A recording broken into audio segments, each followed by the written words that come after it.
Magandang araw mga kapatid at mga kababayan. Welcome to my small channel. This is EJ Mons once again.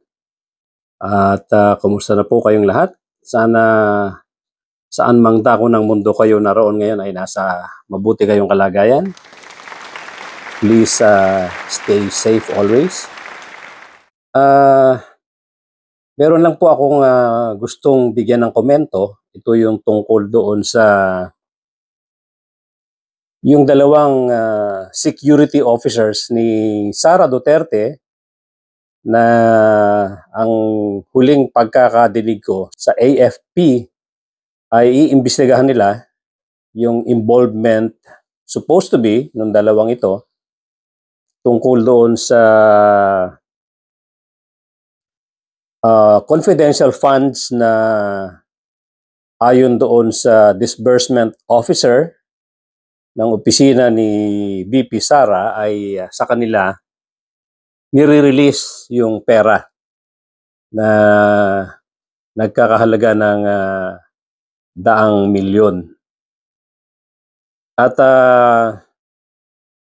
sa ngayon, nag-aantay tayo ng update tungkol dito kasi sabi nga ni Colonel Francel Padilla, yung spokesperson ng AFP, ay tinitignan nila kung meron silang dapat na i-file na kaso at kung dapat bang may panagutan ang mga ito na tungkol sa kanilang pagkaka-involve dito kung meron man silang mga administrative na kasong haharapin. Pero hanggang ngayon, parang wala pa akong naririnig na update mula sa ating AFP. Although hindi ko lang siguro nasusundan, pero sa ngayon, wala pa akong latest na balitang narinig tungkol dito.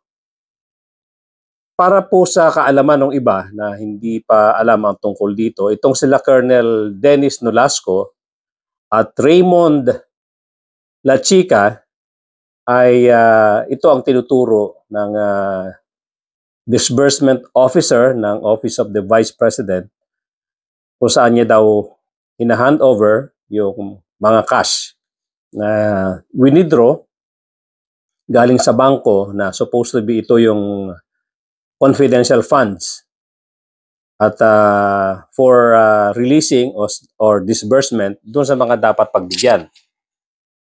Kaya lang, dahil nga sa ayon sa batas natin, ang disbursement officer dapat ang nagdi-distribute nito at nagbibigay. Dahil nga sila nga ang tinatawag na disbursement officers. Pero ang nangyayari, yung bulk ng cash, yung buong cash na winidraw sa bangko ay dito sa dalawang colonel na to hina-hand over. Ngayon, ang katanungan nga, ano na ba ang update dito? Ano na ba ang naging resulta ng investigasyon ng ating AFP? Kung meron man silang pananagutan at nasa na ang dalawang ito? Wala tayong naririnig na anumang salita kung meron mang update tungkol sa mga ito.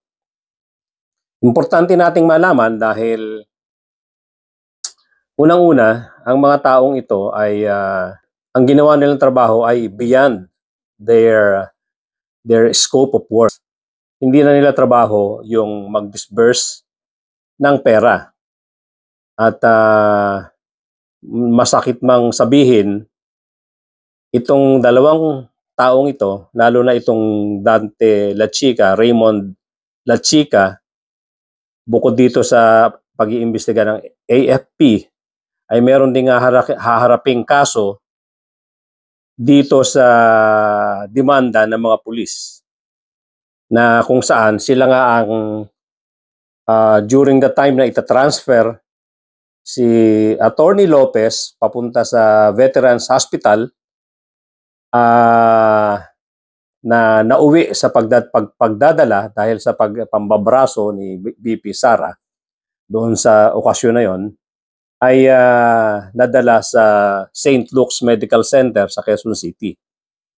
Ang hindi maganda rito, ayun, nagkaroon ng commotion dyan at na-involve nga itong si Raymond Lachica, Colonel Lachica, doon sa panunulak ng pulis natin na assigned para mag-escort at mag-transfer dito kay Colonel Lopez. Kay Attorney Lopez. Ito yung Chief of Staff ni VP Sara. Kitang-kita yan sa video na itinulak niya yung pulis na supposed to be mag-escort kay Attorney Lopez at ang pulis na ito ay isa pang doktor. So, hindi man natin gustong sabihin dito na meron tayong abusive Vice President dahil din sa hindi niya pagsagot sa mga tanong sa Kongreso at for several times, nagpakita siya ng kawalang paggalang sa power at sa pag-iimbestiga ng Kongreso. At hindi siya nagpakita ng paggalang dito at maraming okasyon na hindi nga niya nire-respeto ang mga tanong dito sa committee na nag-iimbestiga sa kanya tungkol sa kanyang naging paggastos doon sa pera na pinagkatiwala sa kanya ng taong bayan. So, lumalabas din na itong mga security officers niya, lalo nga itong si Colonel Lachica, ay may pag-abuso rin. Dahil nga doon sa pinakita niyang pagtulak sa pulis natin na supposed to be, sila ang masusunod dyan dahil sila ang naatasan ng gobyerno na maglipat at mag-escort. At tumingin siguro dahil doktor nga ito, yung isang itinulak niya. Bakit ko sinasabing abusive o pag-abuso ito? Pag-abuso yan dahil ang civilian ay palaging mas mataas sa mga military pagdating sa mga ganitong mga civilian action o pag-i-implement ng mga trabaho na ginagampanan ng mga pulis. Guaranteed po sa Constitution natin yan na ang civilian authority ay laging mas mataas or supreme over the military at all times. Nasa Article 2 po yan, Section 3 ng ating Philippine Constitution. Ulitin ko, Article 2, Section 3 states that civilian authority is supreme over the military at all times.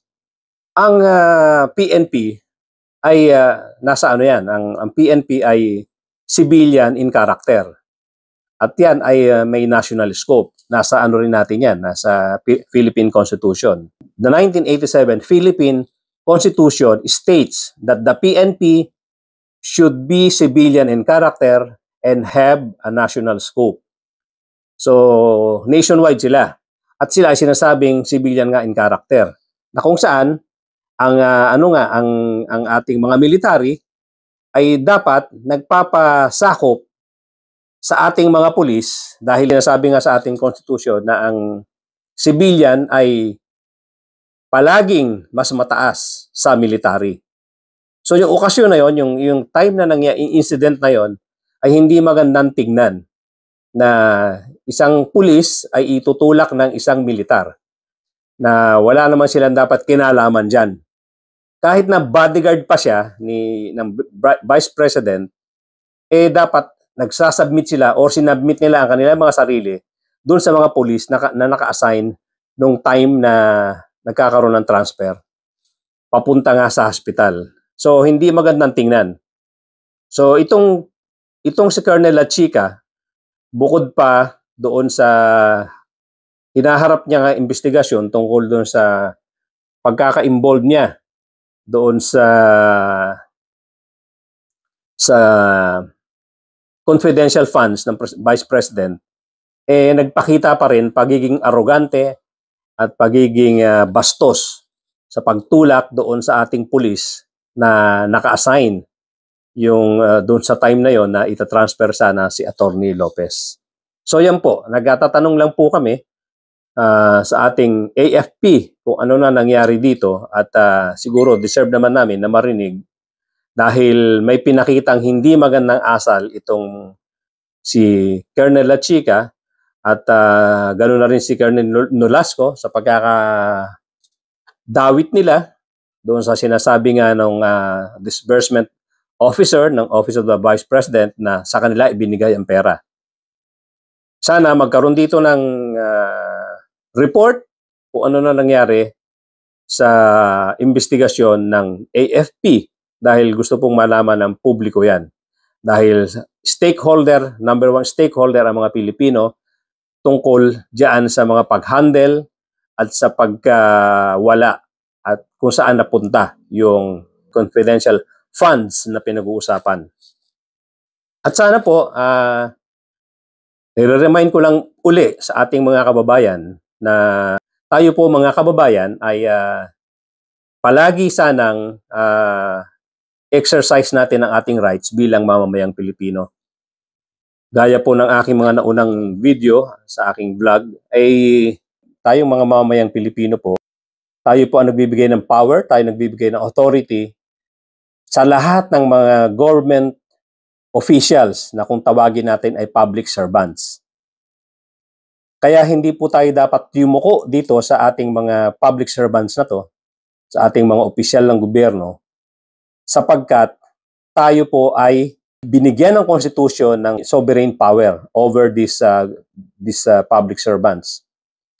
Sinasabi po yan sa Article 2 sa Declaration of Principles sa Section 1 ng ating 1987 Constitution. Uulitin ko po yan dahil marami ang hindi nakakaalala niyan at masyado tayong lumuluhod at masyado tayong mapagbigay sa ating mga opisyal ng gobyerno. Masyado nating gino-glorify, masyado nating tinitingala ang mga government officials natin na supposed to be tayo ang mga amo nila dahil tayo ang nagpapasweldo sa kanila, ang taong bayan po. Sinasabi po yan sa Article 2 ng Declaration of Principles and State Policies. Nasa Section 1 po yan ng 1987 Constitution na sinasabi, the Philippines is a democratic and a republican state. Sovereignty resides in the people and all government authority emanates from them. Maliwanag na maliwanag po yan na tayo mga mamamayang Pilipino, sa atin po nanggagaling yung power at authority ng mga government officials na yan. Uulitin ko, sovereignty resides in the people and all government authority emanates from them. Lahat po ng otoridad na meron ang mga government officials na yan, kasama ang military, kasama ang pulis, sa atin po nanggagaling ang kanilang authority. Kaya po dapat hindi tayo ganun ka-submissive, hindi po tayo nila mga alipin, hindi po tayo nila mga tagasunod. Nasa atin po ang ultimate authority.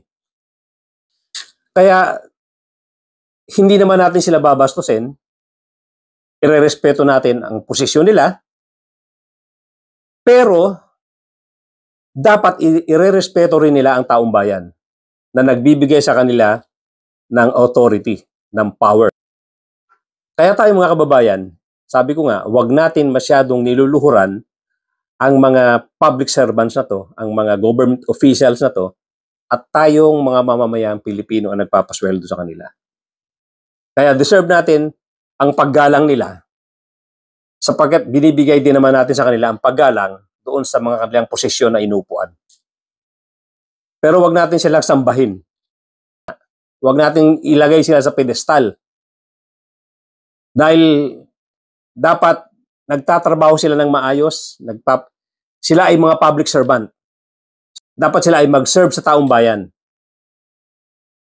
Hindi po nila dapat hangarin ang paghanga sa atin.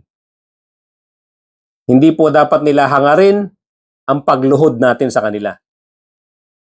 Dahil tayo dapat ang boss nila.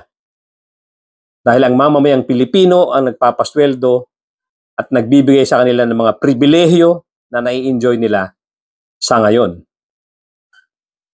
Kaya po ulitin ko, yung mga ikinikilos ng mga tao na katulad ni Vice President Sara Duterte at yung kanyang mga bodyguards na hindi nagpakita ng galang sa mga pulis ay dapat po natin i-condemn. Dapat po yan bigyan aksyon ng AFP. Dapat po yan ay magkaroon ng resulta kung ano ang nangyari sa investigasyon na yan. At itong hinaharap na kaso naman ni VP Sara ay deserve niya yan. Dapat harapin niya lahat ng mga kasong ibabato sa kanya ng gobyerno sapagkat siya may kagagawan yan.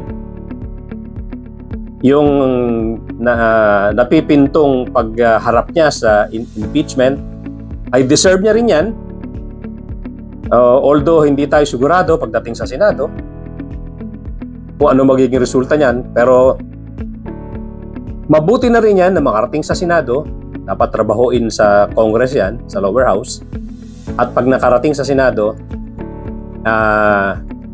kung marami mang kakampi sa kanya ng mga senador, hindi bali na, basta lumabas lang ang katotohanan at lumabas sa prosecution lahat ng ebidensya na kailangan lumabas. So yan lang po muna yung ating episode tungkol dito sa karugtong ng mga issue about Sara Duterte at ganoon na rin yung tungkol dito sa kanyang mga bodyguard na karoon ng involvement sa pag-release ng confidential funds. Maraming salamat at magkita-kita po tayong muli. Thank you so much for joining me today. At sana dun sa mga bago pa lang dito sa aking channel, paki-subscribe naman po. Regalo nyo sa akin yung ngayong Pasko, yung inyong subscription. Paki-press na rin po yung like button and the notification bell. At paki-share na rin po para naman tayo ay lumaki ang ating community at marami makaalam tungkol dito sa mga issue na ating tinatakel dito sa ating munting channel. Thank you so much at magkita-kita po tayong muli.